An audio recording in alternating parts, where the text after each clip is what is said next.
2002 à Damas, c'est deux potes écrivains, Bernard Wallet, qui était directeur des éditions Verticales, créateur des éditions Verticales, et Sylvain Fourcassier, qui était écrivain, mais aussi il s'occupait du centre culturel de Damas à l'époque. Et ces deux gars, ils ont vu Khaled Al-Jaramani en concert qui donnait un solo et qui me disent « faudrait que tu rencontres ce mec, vous avez un truc à faire ensemble ». J'y vais avec mon groupe de l'époque, c'était Noirdez.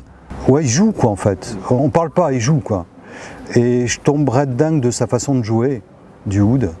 Après le concert, je lui dis on se revoit dans 6 mois et essayons de nous voir si ça te branche, on joue quoi. Sans aucune autre perspective que le fait de jouer 4 soirs d'affilée pour voir qu'est-ce que ça donne un oud avec une guitare électrique.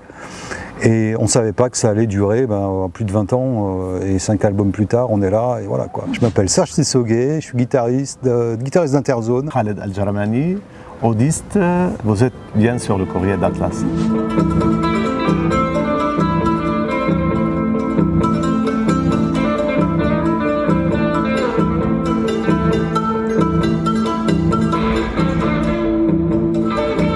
Dès qu'on a commencé à travailler, on avait peu de temps et en plus on était vraiment que centré sur la musique, donc on n'a pas parlé, quasiment pas du tout.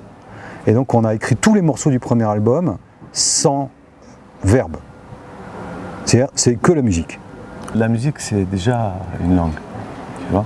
Malgré que je viens de musique orientale classique et j'ai fait ma formation au conservatoire et tout ça, et Sergio vient de la musique actuelle, rock et tout ça, aussi assez différent. Dans la musique, on n'a pas les mêmes, comment dire, on n'a pas le même vocabulaire, si tu veux.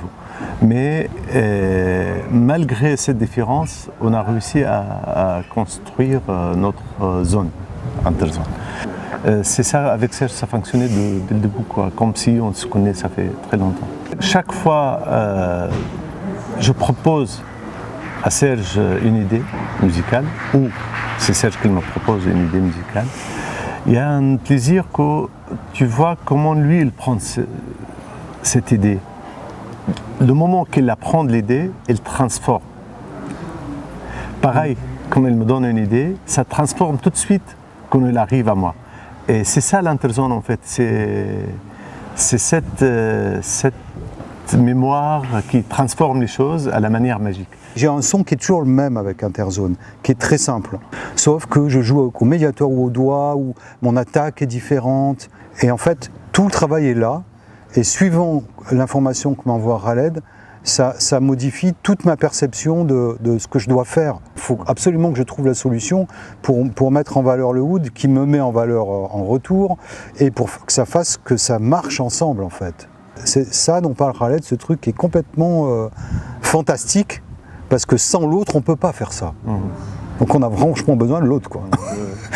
C'est vrai que je viens de la musique orientale.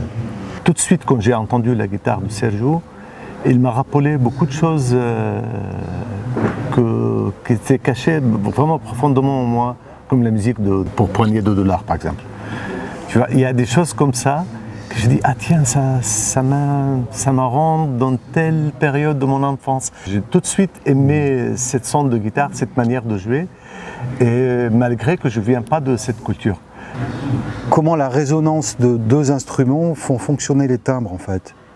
Et il y a une sorte pour ma part, de recherche avec tous les musiciens avec qui je bosse, mais avec Khaled, ça a été très clair pour moi. Elle est où la place, l'endroit exact où il y a les vibrations hyper rapides dans les timbres. Et quand tu trouves cet endroit, en fait, tu dis,